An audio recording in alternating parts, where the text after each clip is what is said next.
I will do my best to prepare slides for you in the forthcoming tutorials, but as you will see in my slides, they only contain the key points.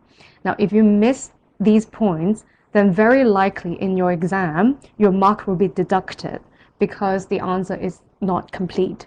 But on the other hand, if you only write these key points without explaining or expanding or applying the law to these specific scenarios, then you won't get a good mark either. So in the tutorial, I will try to supplement with my talking some basic facts of the cases, of the key cases, and try and help you better understand the key concept. During these tutorials, if you have any questions, I know you're very familiar with Adobe Connect, then please type it in the chat box and I will keep an eye on it. I won't turn on your microphone, you don't need to speak. And before we start, I was also told by Space to deliver a message on your exam this year. Now, last year, because of COVID-19, I know that all of your exams in your first years was done online. It was open book, so you didn't have to memorize the law or the cases. But this year, Space has decided that no matter whether the exam will be done online or in person, you will have a closed book exams, meaning that you do have to memorize the rules and the cases this year. So please try and use my slides to jot down the key points, the key cases, and I hope my slides would help with your memorization. Okay, is the speed of my speaking okay? Is it too fast, too slow for your purposes? Are you able to hear me very clearly?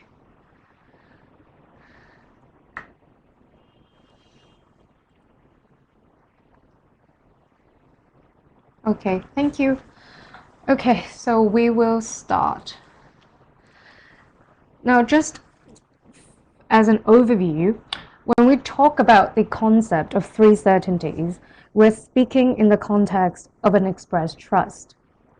There are two parts in establishing an express trust. First, you need a declaration of a trust, and then you need a constitution, or what we usually call vesting in a trust. And vesting is for the second tutorial, I think. Excuse me, sorry about that. In terms of declaration, you firstly need the formality of declaration. Usually there is no specific requirement. As a matter of law, most express trusts can be declared informally or orally without a written instrument. There are two exceptions to that non-requirement of formal validity. First, the first exception is with land. A declaration of trust respecting land should be manifested and proved in writing and signed.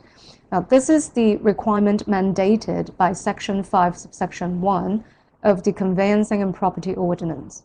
The second exception, where you would need formality, is with a will. So for testamentary trust, it should be in writing, it should be signed by the testator.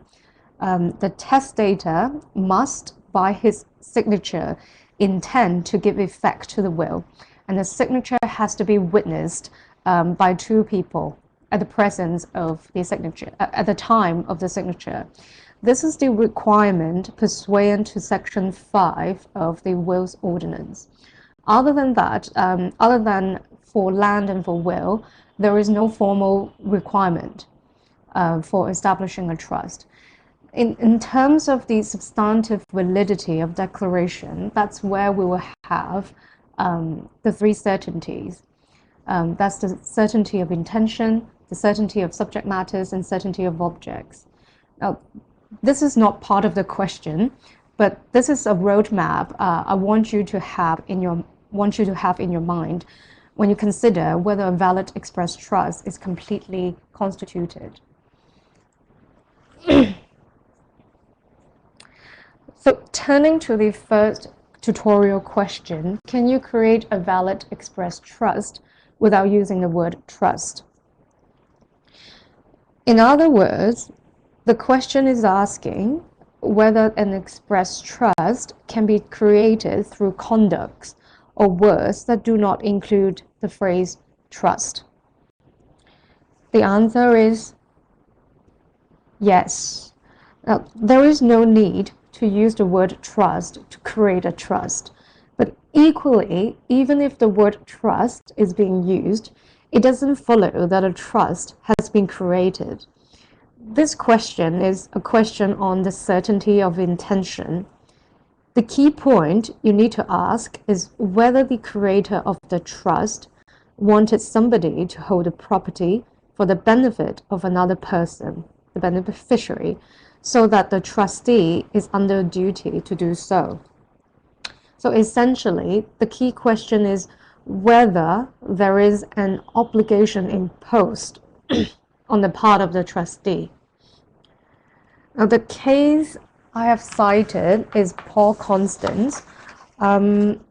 You should also have other case authorities, such as Reed K. Ford or Don King Productions and Warren. It's a very tried point. So you can use an authority that you would like. In the case of Paul and Constans, what happened was that Mr. Constans was married to the defendant, Mrs. Constans, but he had left his wife and gone to live with the claimant, Miss Paul. During the lifetime of Mr. Constans, he got injured at work and he received compensation in damages. He decided to open a bank account under his sole name and put the compensation money into that account. On a number of occasions, Mr. Constans has made verbal statement that the money is Miss Paul's as much as it was his money. He has made that representation to the bank manager as well.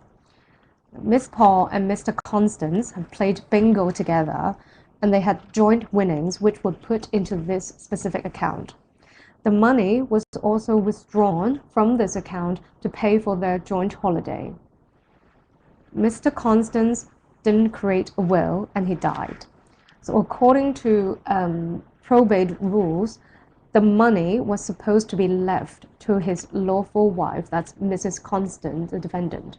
So Miss Paul, as the claimant, sued Mrs. Constans for the money sitting on the account. In that case, even though the word trust was not used specifically, the evidence was sufficient to establish certainty as to intention, because you have the verbal statement saying that the money is Miss Paul's as much as is Mr. Constans' money. They have put their money into that account. They have withdrawn the money from that account for their joint use on their holiday. This is a very easy question. So if you have a question like this in your exam, you will give the clear answer that you don't need the word trust, and then you will use a case law such as Paul and Constans to demonstrate the rule. Okay. Question 2, what is the residue? Is it a certain term? This is a question on the certainty of subject matter. Subject matter is the property that is being held on trust. You can't have a trust without property. This is probably the biggest distinction between a trust and a contract. With a contract, you don't necessarily need a property, but with a trust, there must be a property to be held on trust. And the property needs to be described with sufficient clarity in order to set up a trust. Now, residue is a word that you would usually encounter in the will. It means what remains of an estate after payment of debts, funeral expenses, testamentary expenses, legacies, cost of administration. Residue or residual estate is a certain matter, because after a person has died, the assets in his estate is crystallized. You will know exactly what is in the estate, and after you deduct all those expenses and outgoings in relation to the funerals, debts and administration of the estate, you will know exactly what is left in the estate. So it is frozen in a sense that the residue cannot be changed. Now, when we discuss the concept of residue in discussing the certainty of subject matter, you will want to draw comparison with the term bulk. Unlike residue, the phrase of bulk is uncertain because bulk cannot be ascertained.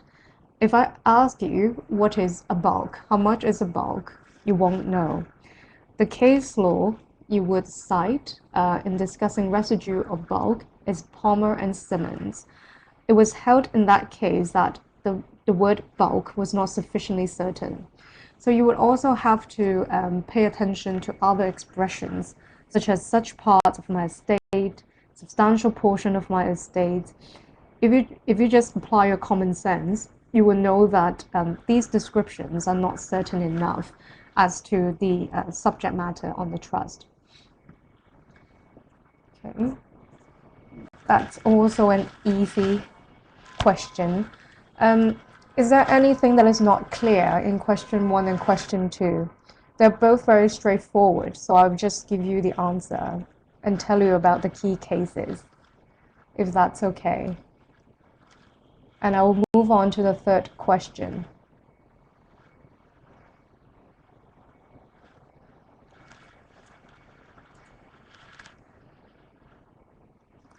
The third question is on the certainty of object.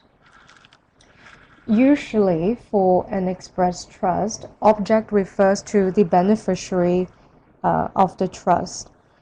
The objects or the beneficiaries have to be sufficiently defined so that the trustee can execute the trust according to the settlor's intention.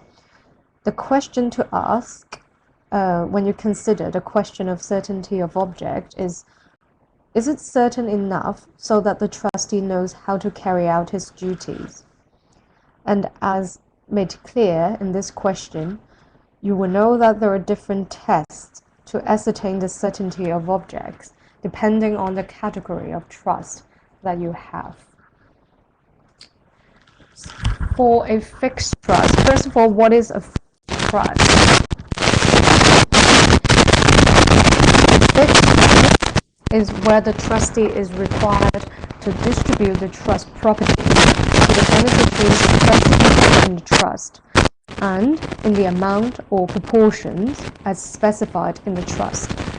There is no discretion as to which people are to benefit from the trust, or in which proportion or in which amount. The trust is fixed from the very start. The test for certainty of objects for a fixed trust is a complete list test. Oh, sorry, I just saw that there is some problem with my microphone.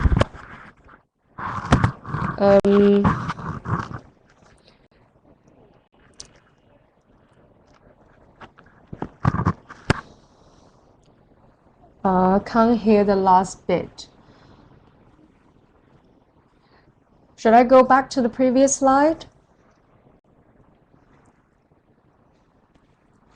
Or do you just want me to repeat the fixed trust part? Sorry about that, Gabriel. Okay, I just explained what a fixed trust is. A fixed trust is where the trustee is required to distribute the trust property to the beneficiaries who are specified in the trust. And the distribution has to be in the exact amount or proportions that is specified in the trust. There is no discretion at all as to which people are to benefit from the trust. There's no discretion to decide who the beneficiaries are. And there's no discretion as to in which proportion or which amount the trust property is to be distributed.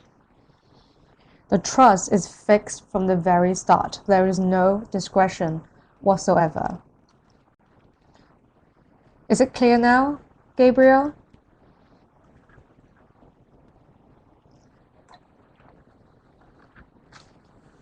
Great. Sorry, I didn't mean to pick on you or highlight you. I just want to make sure that you can hear it. The test for certainty of objects for a fixed trust is the complete list test. The authority you will cite in your exam is IRC and Broadway Cottages Trust. A complete list means that it must be certain enough to identify each and every beneficiary. It means that you should be able to compile a list of all beneficiaries for the trustee to be able to compile a list, a full list of all beneficiaries at the time when the trust property is to be distributed. Note that the timing for certainty is at the time of distribution, not at the time when the trust is set up. The key is whether you can have this full list of all the beneficiaries that you can identify, and such that the trustee knows exactly how to carry out his duty in administrating a fixed trust. Now, for a fixed trust, you would know that for beneficiaries, there is no need for you to have all the names specifically for the beneficiaries.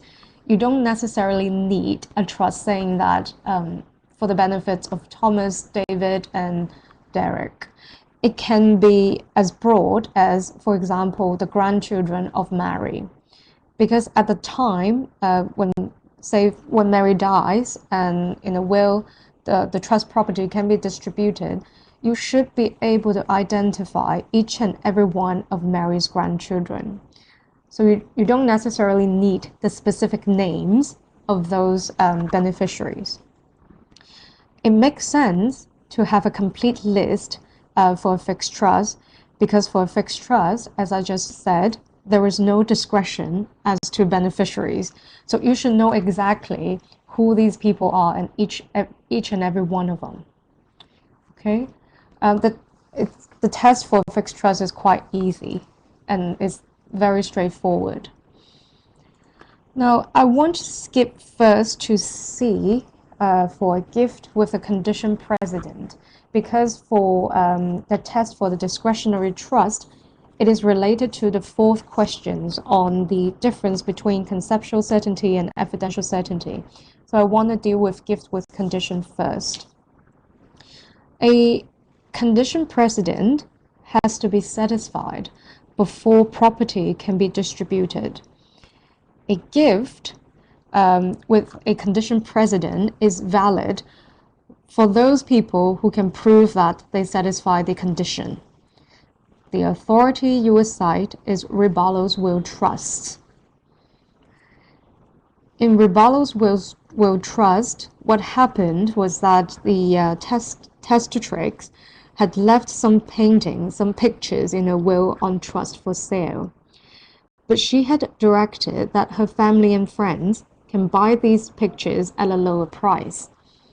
Now, this is not a trust, but rather they were individual gifts subject to a condition precedent that they can show that they were members of family or friends. It is a lower standard of certainty than with trust. There is no need for a list. The burden is on the potential object. So what they have to do is that they have to come and show that he or she has satisfied the condition.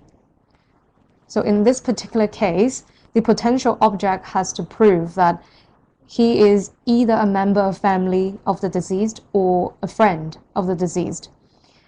The burden is on the object, not on the trustee. There is no need for the trustee to survey the class. There is no need for the trustee to have a list. What they need to do, what the trustee needs to do is to consider if the burden on the object has been reasonably satisfied.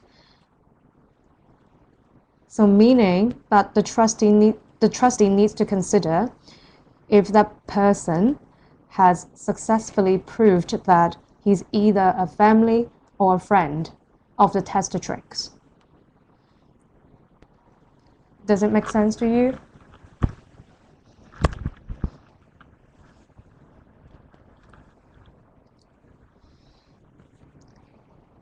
Okay.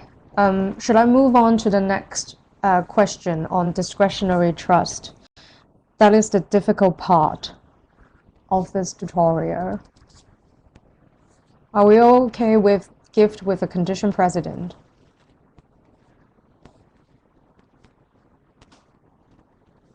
Okay.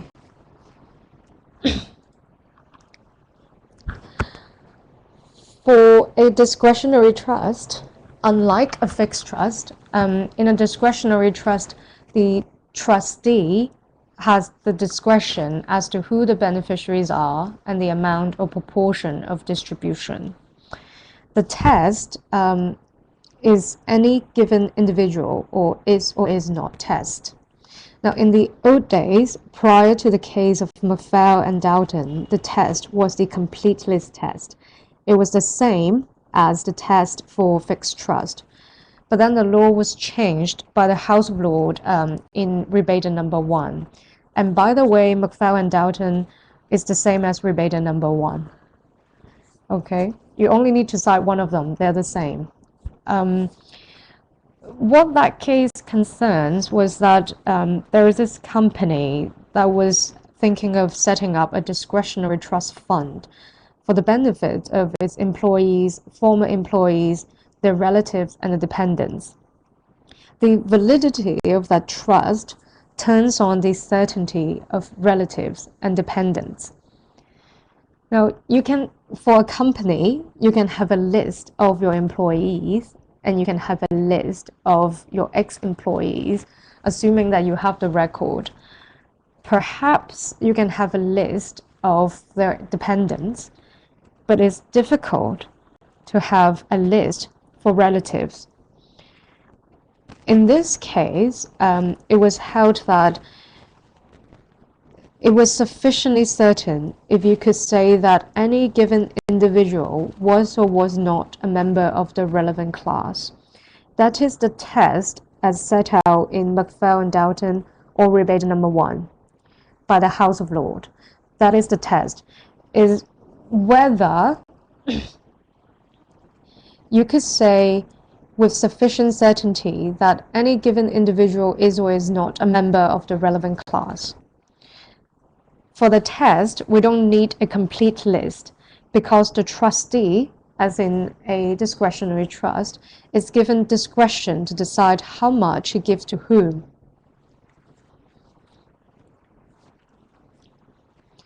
Now, in this case, in order to know whether a person is or is not a relative and hence a beneficiary of this discretionary trust, you will firstly need to have a definition of relative. And that is why the matter was remitted to the Court of Appeal in the Chancery Division to decide on the definition. And that is why you have the case of Rebate number 2. So in Rebate number 1, the test is established in Rebate number 1, or you may call it McPhail and Dalton. In Rebate number 2, you will find the definitions of relative by different law lords. And then with their definitions, they have different ways of interpreting the test of any given individual. But each of them, with their own definition of relative and interpretation, they apply the test of any given individual and they are all satisfied that there is sufficient certainty as to object in this trust. Now, I will talk more in details when we go to question number 4, because Rebate number 2 is actually a very good case law to demonstrate the difference between conceptual certainty and evidential certainty. Okay, are we clear on the test for certainty of object for a discretionary trust scenario? Are we clear on that test itself?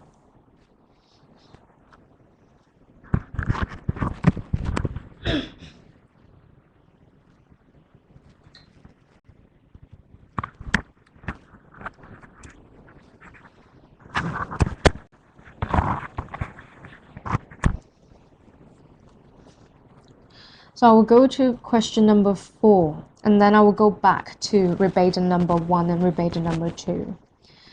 Question 4, what is the difference between conceptual certainty and evidential certainty? The distinction is part of the consideration of certainty of object. It is something that you will probably need to touch upon when you have a question on certainty of objects. Specifically, when you talk about the case of rebate number 2. A conceptual certainty refers to whether the concept that describes the class of beneficiaries is sufficiently certain. So, conceptual certainty is a matter of semantic. It is about how you interpret the subjects. So, for instance, if I give you a phrase, friend, can you be certain as to the concept of friend itself? Arguably, the phrase of friend itself is not certain enough because friends mean different things to different people. Friends can be good friends, or for some people, it can be, people you would say hello to if you bump into them on the street. So arguably, friends itself is not conceptually certain. So if you have a trust with the object being friends, then arguably the trust would fail for the lack of conceptual certainty to begin with. Evidential certainty, by contrast, refers to whether any individual claimant is able to prove as a matter of evidence that he or she is within the class. That means that with your conceptual certainty, with your interpretation of the object, whether a claimant would fit as an object.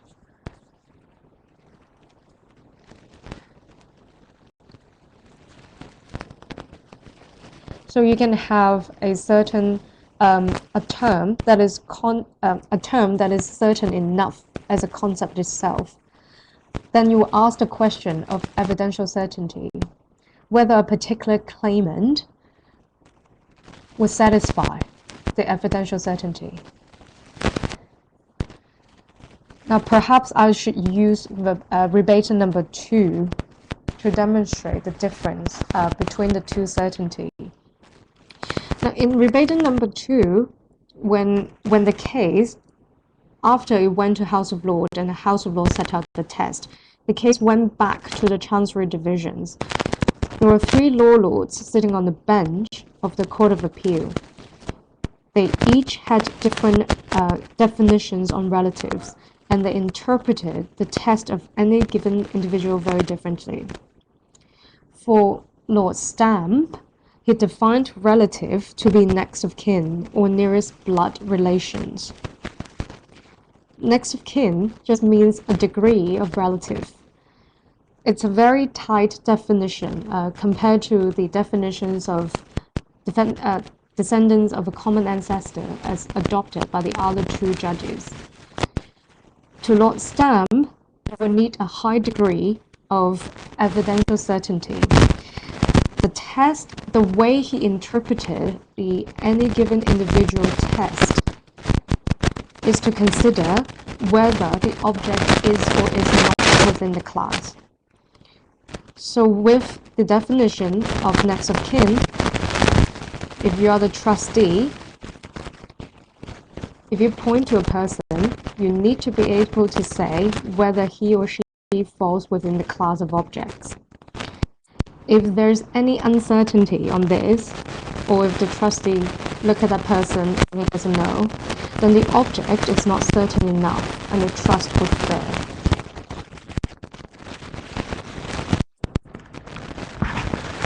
Oh, sorry about that. Can I just test the microphone again?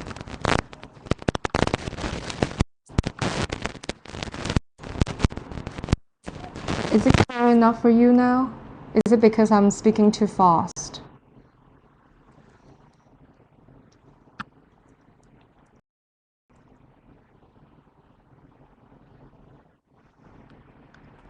Okay, I'll try again. Is this clear enough? Or should I adjust it?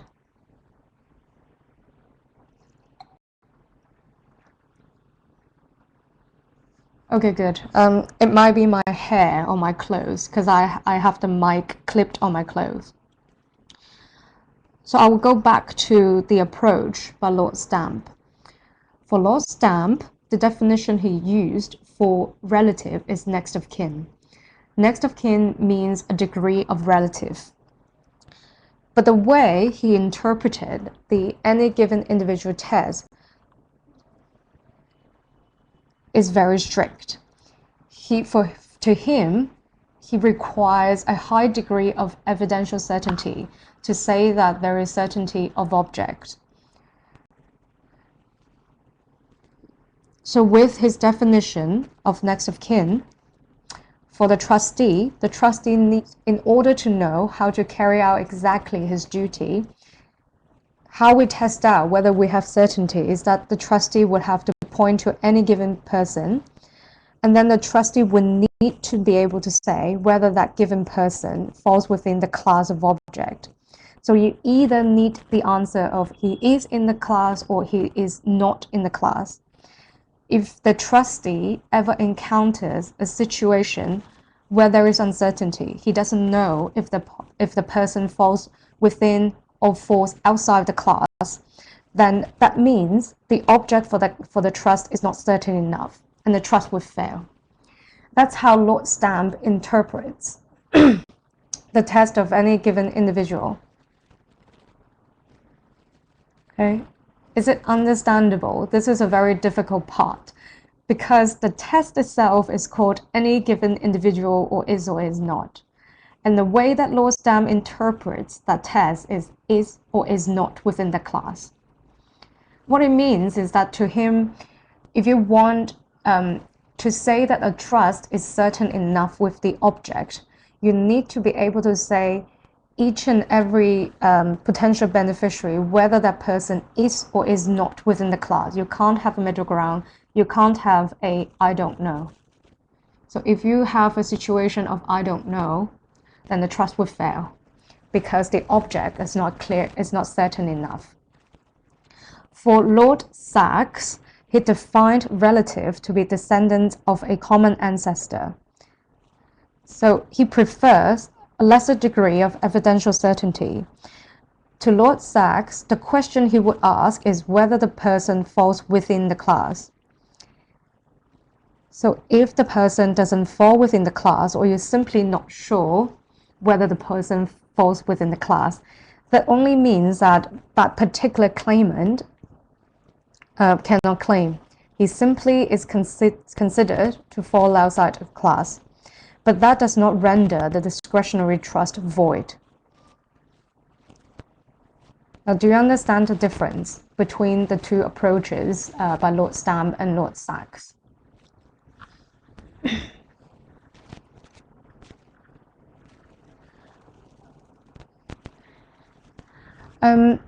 So if the trustee can tell A is within the class but uncertain about B, for Lord Stamp, that is not satisfactory.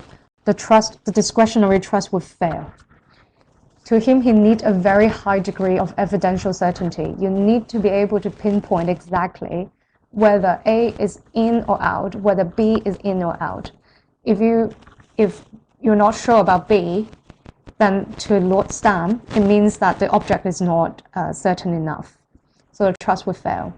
But for Lord Sachs, now if you can tell A is within the class, then A can be a beneficiary. He can claim in the trust. But if Lord Sachs, as the trustee, has B, and he's not sure about person B, well, he's not sure if B is in the class or outside the class, it's fine. Then he's simply outside the class. B simply cannot be a beneficiary. And that doesn't render a discretionary trust void. Is it clear? For Lord Justice Meagle, he also employed the definition of descendants of a common ancestor for relatives. But to him, in his application of the any given individual test, he suggested that it is enough to show that there is a substantial number of objects within the class.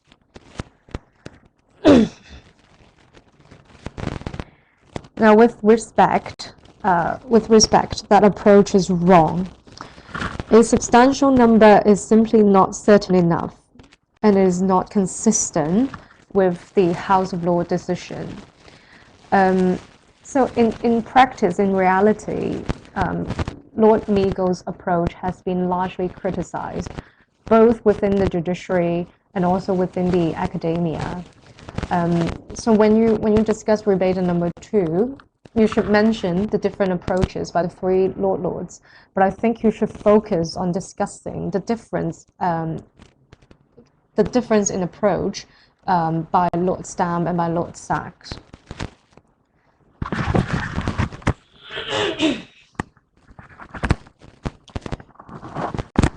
Sorry about that.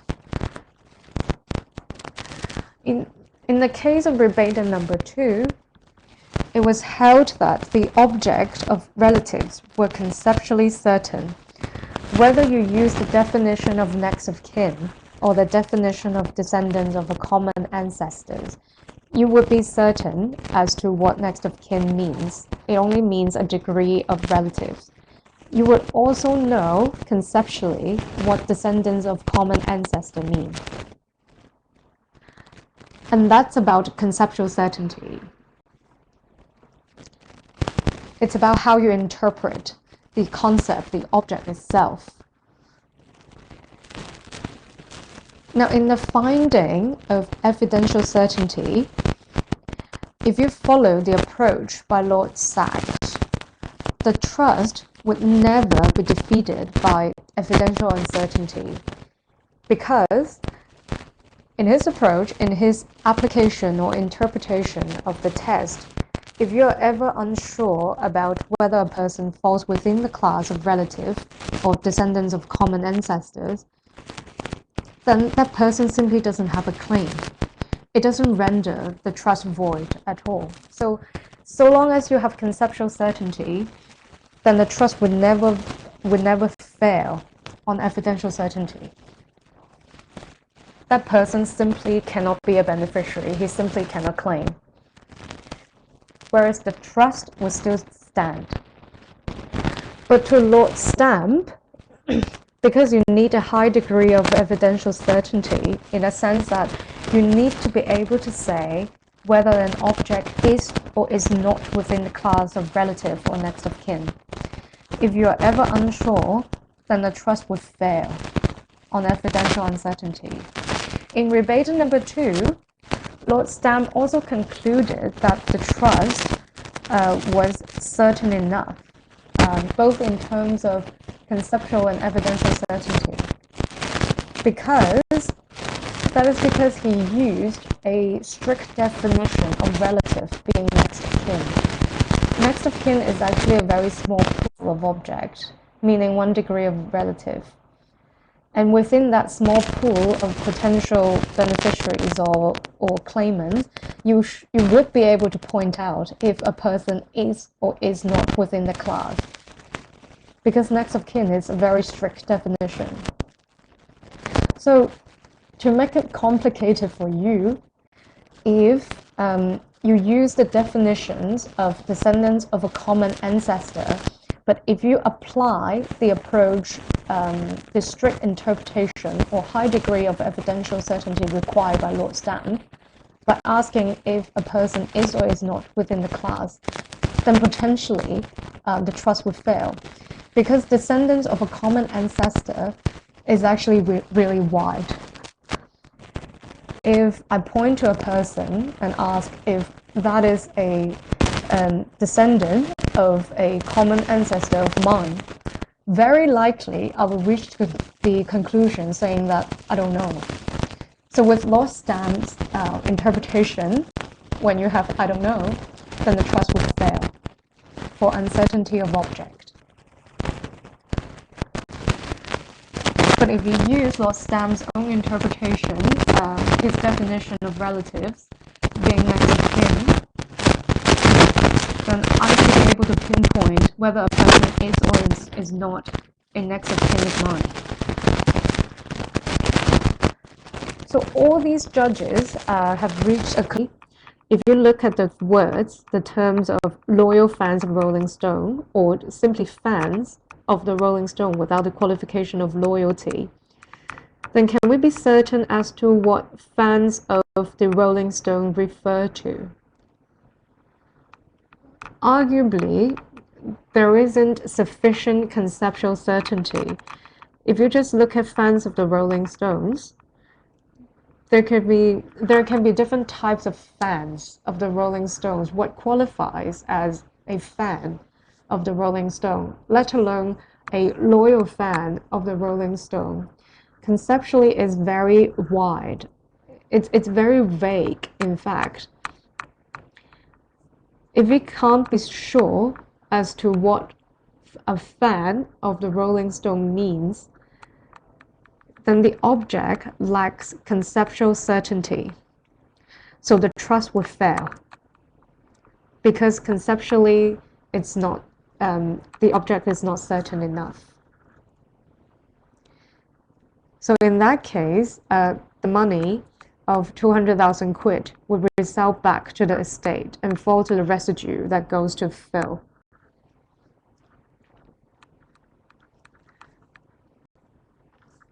Okay. Now, in this case, you would also talk about the problem of administrative unworkability, because the Rolling Stones it is a very it is a very famous band. There are many fans of the Rolling Stones in the world objectively.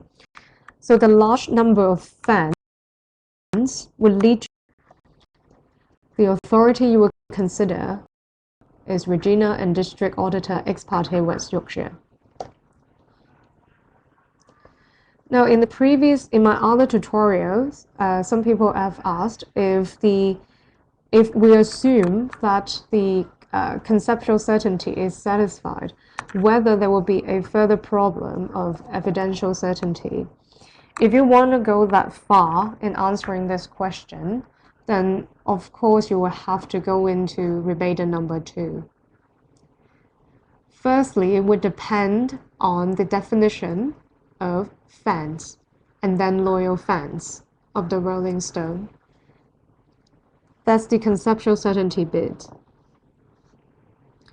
And then if you apply the approach of Lord Stamp, if you point to a person and if you're not sure if that person is or is not a loyal fan of the Rolling Stone, then the trust will fail, according to Lord Stamp. But of course, you would need that definition first. According to Lord Sachs, if you point to a person, you're not sure if he's a fan of the Rolling Stone at all, or if you're not sure if he's a loyal fan, then it's fine. The trust would not fail, as long as you have a definition that satisfies the conceptual certainty. Then, based on Lord Sachs' approach, the trust would never fail for evidential uncertainty. But there will be problem if you apply Lord Stamp's approach, because objectively it's very easy to fail on evidential certainty for Lord Stamp. In this particular situation of loyal fans of Rolling Stone, it is very likely if you point to somebody and you are not sure if that person is a fan or not, let alone a loyal fan of the Rolling Stone. Okay, so in the last question of E, this is very easy. The residue of my estate is left to my husband Phil, in full confidence that he will provide a reasonable income for our daughter Anna. We know Phil, we know Anna, there's no problem with the object. The problem is with certainty of intention. When you read, now if you read this phrase for a few times, you will have the question of whether it is intended to be a gift to Phil, absolutely, or is it a trust held by Phil in favor of Anna.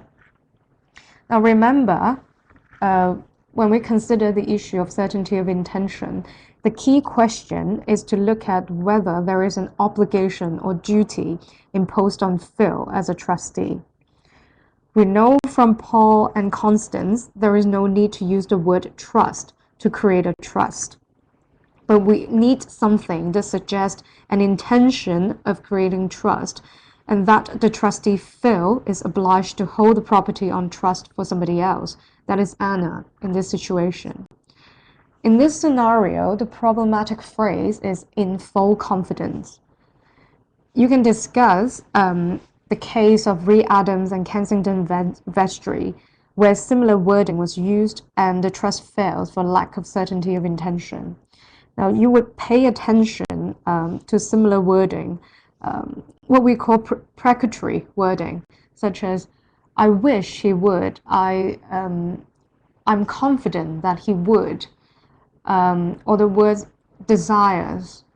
You have to pay attention to these wordings. Now, when you see these words, you should be alerted that the question is potentially on certainty of intention. But of course, how you would interpret that phrase in full confidence would depend on the context and circumstances. Now, you can go to read the case of Comiskey and Bowring and Hanbury. In that case, it was held that a similar wording of in full confidence was sufficiently certain. So it all depends. But on the proper construction of this phrase in full confidence in this context, it seems that Phil is not compelled, he's not obliged to provide for Anna, but rather this is merely an aspiration. It's saying that I'll leave it all to Phil. I'm confident that he will provide for our daughter Anna. I'm confident that he will.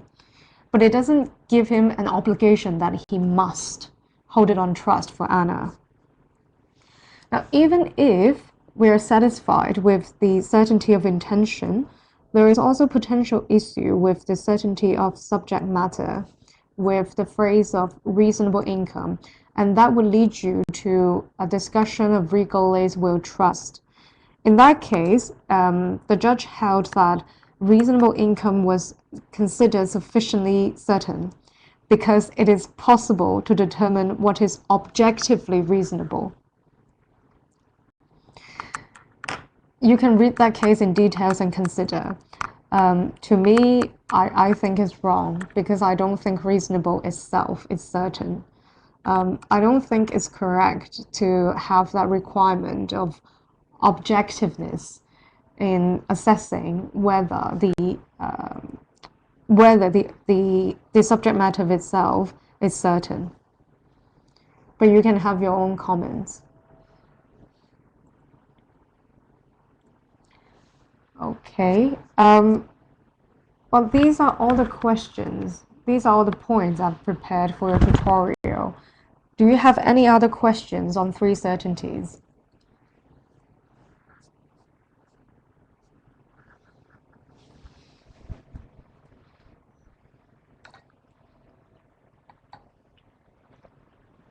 If not, then I can let you go early.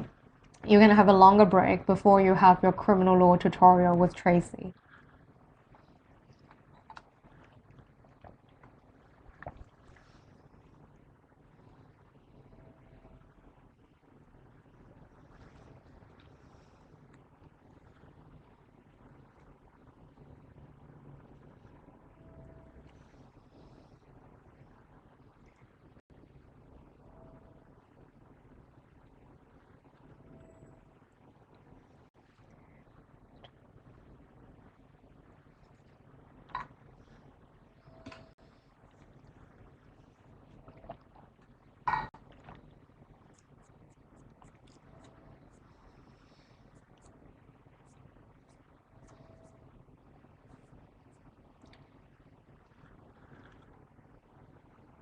No, Rabaden, it's not Raden, sorry, it's Rabaden number 1 was not overturned. Rabaden number 1 is the House of Law decision of the highest authority, that set out the test of any given individual. The reason why it went back to the Chancery Division, it was remitted to the Court of Appeal, is for the court to decide on the definition of relative and to decide on the question of whether there is sufficient certainty as to object. Because when a case reaches the highest authority of House of Lords or the Supreme Court, or in Hong Kong in CFA, they usually determine on a question of law.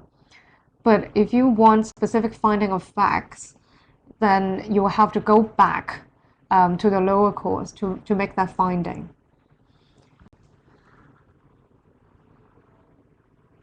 If you want to send question, you can send it to Dorothy and just say that you are in tutorial group 6, I think, and just say that I'm your tutor, and she will forward the question to me. Okay, so that's the end of our first tutorial. I hope you have a good evening and have a good session with Tracy on criminal law. Thank you all. Thank you. I will clear the chat box now. Thank you to your thank yous, but I have to clear it now. All right, see you. Definition of relative. So even though he used a very strict approach to the any given person test, and he required a high degree of evidential certainty, there is still sufficient certainty with object. That is because of the definition of next of kin. For Lord Sachs, the definition is wide, but the test is also very relaxed, in the sense that if you have a conclusion of, well, I don't know, then it's okay. That person simply cannot be a claimant.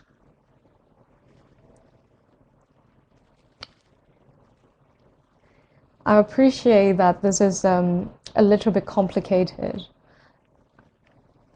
I'll wait for a little. Now, if you have any immediate questions, please type in the chat box. I will try to explain to you again. You probably won't get it right away. I'm not sure if you have a textbook. If you do, actually the textbook I use is the one by Professor Graham Virgo. Let me have a look.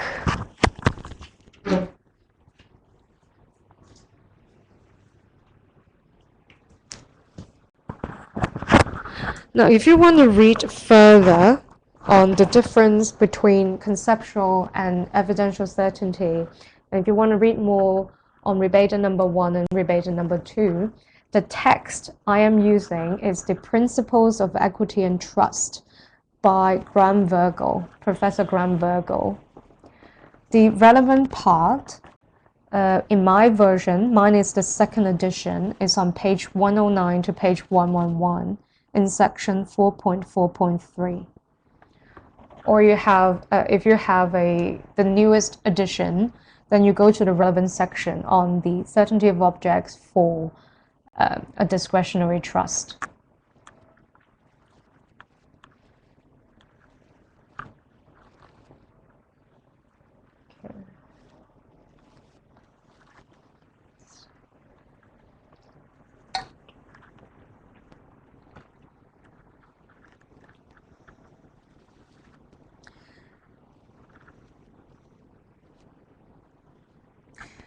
In reality, I think in practice, well, I haven't done a case like this in Hong Kong. In practice, what I've read from different texts is that the approach by Lord Sachs is actually preferred, and essentially it's because it is a discretionary trust. And you shouldn't have such a strict interpretation on the test, because after all, even if you are an object, the trustee would have the discretion to decide who the beneficiaries are in the end. I don't think there is a so-called correct approach, because Well, technically, at the Court of Appeal, three judges, they arrived at the same conclusion, but using different interpretation or application of the test based on their own definition. I was just saying that I think most people would prefer the test laid down by Lord Sachs because it's more flexible and it aligns better with the spirit of a discretionary trust. But it doesn't mean that the approach proposed by Lord Stamp is wrong. Although in practice, the approach by Lord Meagle is generally considered as wrong. But it's just a comment from practitioner or the academics. In law, I think it was criticized by other cases as well, but it doesn't mean that it's wrong. It just means that in subsequent cases, people do not apply the approach he proposed. So for your exam purpose, I would suggest that you lay down the three approaches by the different judges. You can simply comment that Lord Meagle's approach is generally considered as wrong and is not followed in subsequent cases. And you should discuss in greater details the difference between Lord Stamps and Lord Sachs. And you can have your own preference, I would say. But I think the key point is to nail down the differences and to demonstrate that you actually understand the difference between conceptual and evidential certainty. I think that's the key point of this question.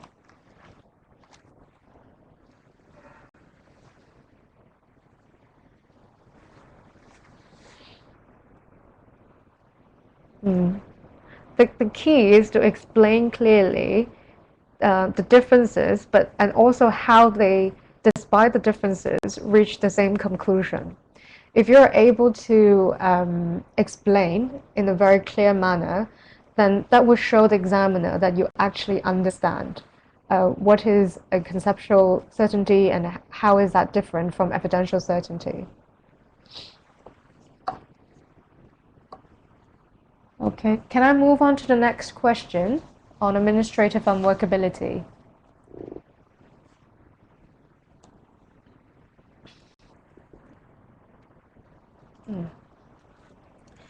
So administrative unworkability is another concept you need to be aware of in considering certainty of objects. What it suggests is that if a trust is too wide in terms of the number of potential beneficiaries to be workable, then it would be rendered uncertain and treated as a failure for certainty of objects. In McPhail and Dalton, it was tentatively suggested by Lord Wilberforce in the House of Lords that a discretionary trust for the benefit of all the residents of Greater London would be administratively unworkable, and hence that discretionary trust would be void. When we discuss administrative unworkability, the authority you would rely on would be the Regina and District Auditor ex parte West Yorkshire. That's the second case law you see on that slide. In that case, a local authority purported to create a discretionary trust for the benefit of the inhabitants of West Yorkshire, which amounted to 2.5 million objects, because there are 2.5 million inhabitants of West Yorkshire. The trust was invalidated because of the size of the class. It was too wide, so that it was incapable of forming anything like a class, and therefore it was administratively unworkable, and therefore the trust would fail for uncertainty of object. Okay, this is also very straightforward.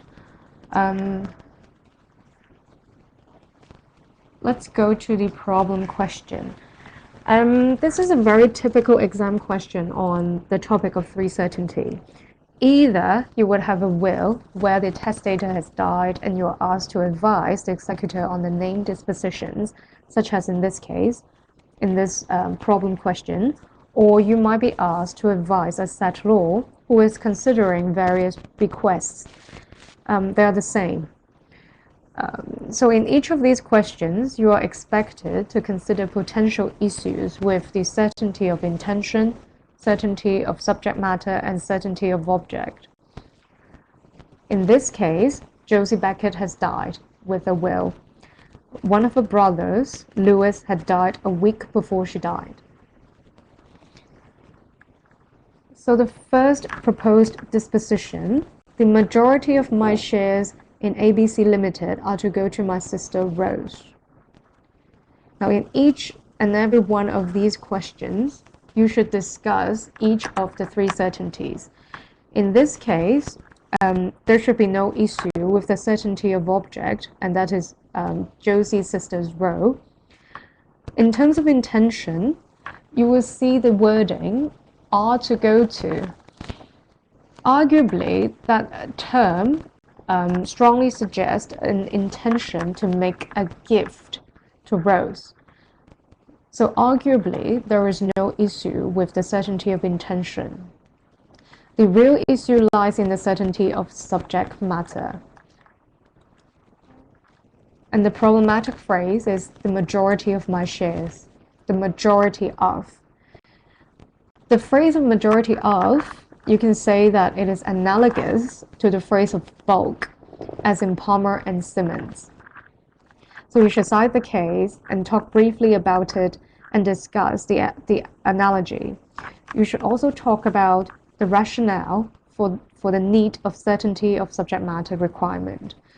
Applying that into this case, because we cannot identify the majority of my shares, we don't know what that refers to.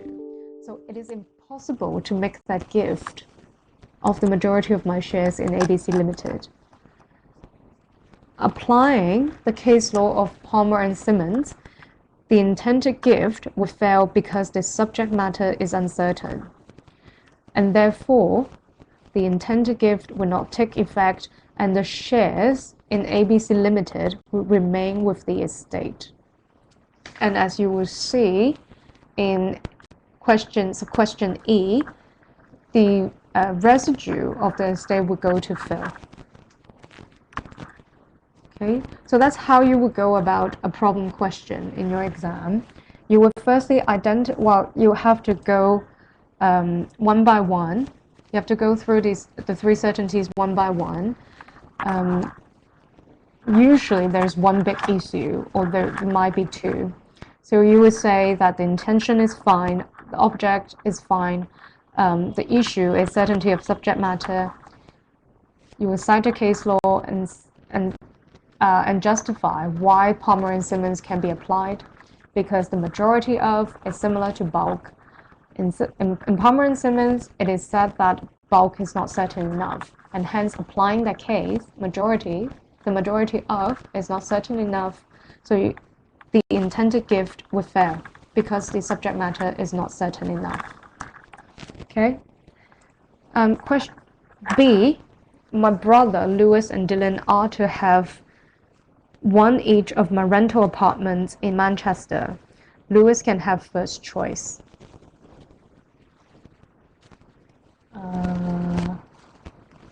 Sorry, I just saw that somebody is trying to raise a hand.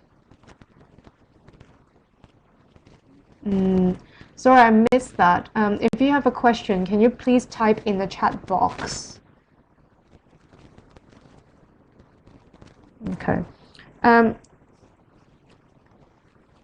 So in bequest B, again, the intention to create a gift of apartments is very clear. Similarly, it's because of the wording of are to have. It suggests a clear intention to make a gift. The object is also very clear. It's my brothers, Josie's brothers, Lewis and Dylan. Lewis had died. So the only object left will be Dylan. Now again, this is an issue with the certainty of subject matter. Because Lewis had died before Josie, he couldn't have made a first choice as provided here. So now it would be my brother, one each of my rental apartments in Manchester.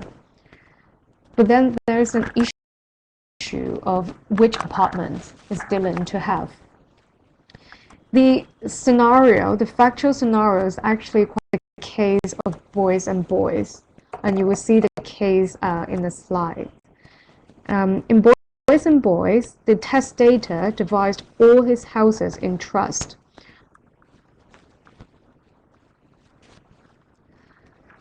One of the houses was to convey to his daughter Maria and her heirs, where she gets to choose which house she wants.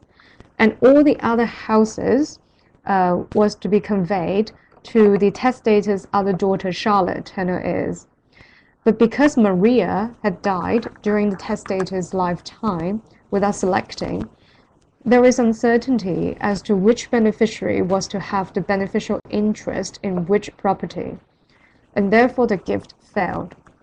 So if you apply Boys and Boys, the intended gift to Dylan would fail. Because Lewis had died, he had not made a first choice. There is uncertainty as to which of the rental apartments in Manchester will Dylan get.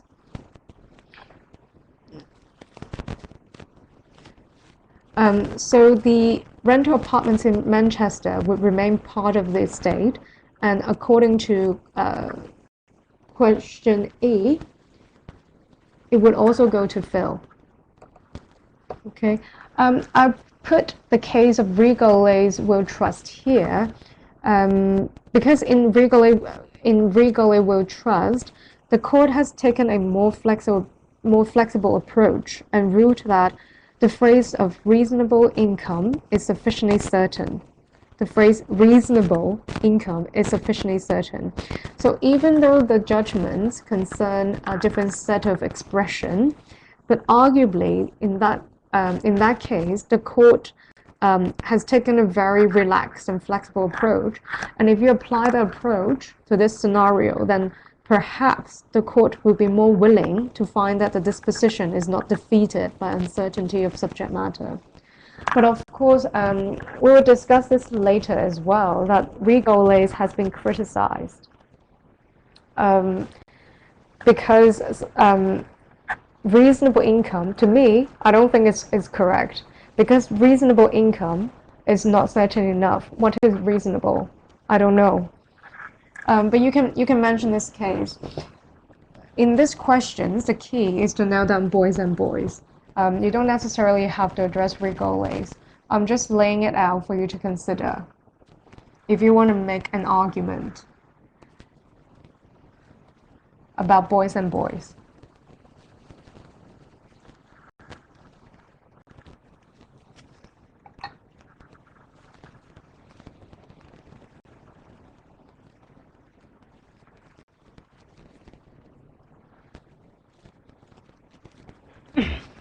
C, 100,000 quid to my brother Dylan. Do you, sorry,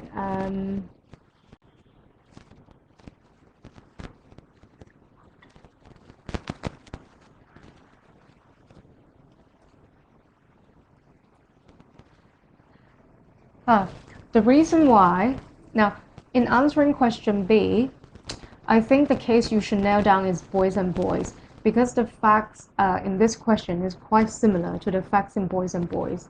So if you have a straightforward, direct application of Boys and Boys, then the gift would fail, because it's not certain enough as to the subject matter. And accordingly, the rental apartments in Manchester would go to Phil under paragraph E.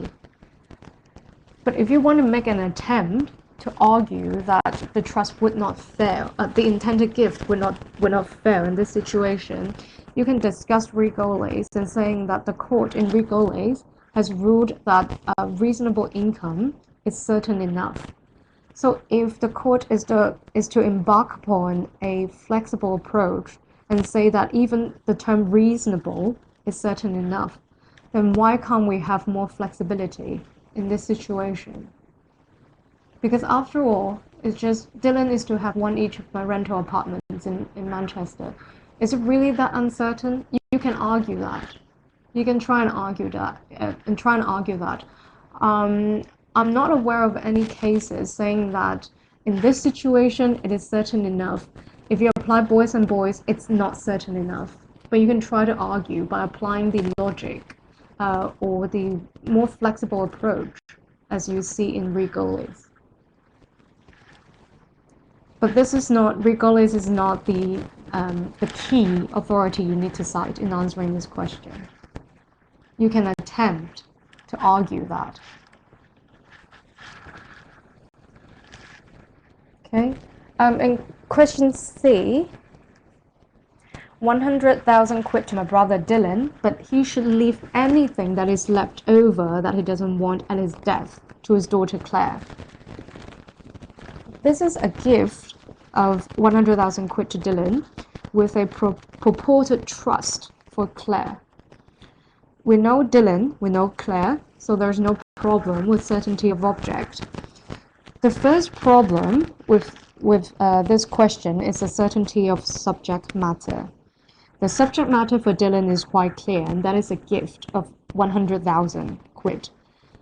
But with the wording, anything that is left over that he doesn't want, we don't know how much is this subject to the trust in favor of Claire. You might want to cite the case of Spranch and Bernard, where there is similar wording of the remaining part of what is left. In that case, the trust fails as a result of uncertain subject matter. Now again, this is an intention attached in favor of Claire. What it means is that Dylan certainly is to have 100,000 quid. He can spend however much he wants out of that amount. He can spend it all. But if there is anything left, that he decided he doesn't want, he's obliged to hold it on trust for Claire. That's what the structure of disposition means. In the case of Hancock and Watson, it is stated that where a property has been left to a beneficiary as an absolute gift, that's the bit for Dylan. Subject to a trust which has failed, that is the purported trust in favor of Claire, then the beneficiary, the initial legatee, Dylan, takes the property absolutely. So applying Hancock and Watson, Dylan would take the total amount absolutely.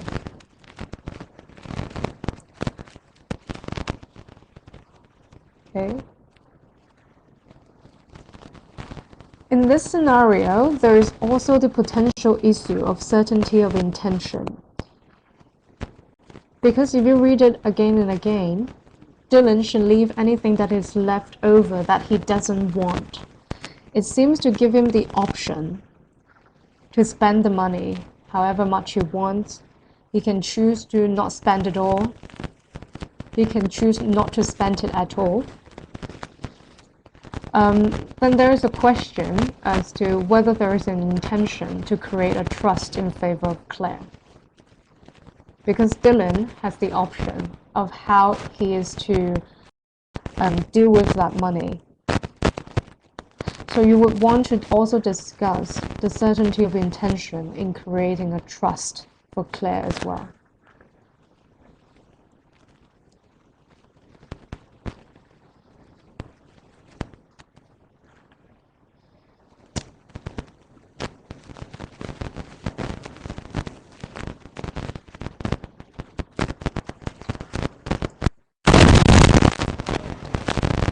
In D, 200,000 and Dylan on trust for loyal of favorite band, the Rolling Stones, to distribute as they shall in their absolute discretion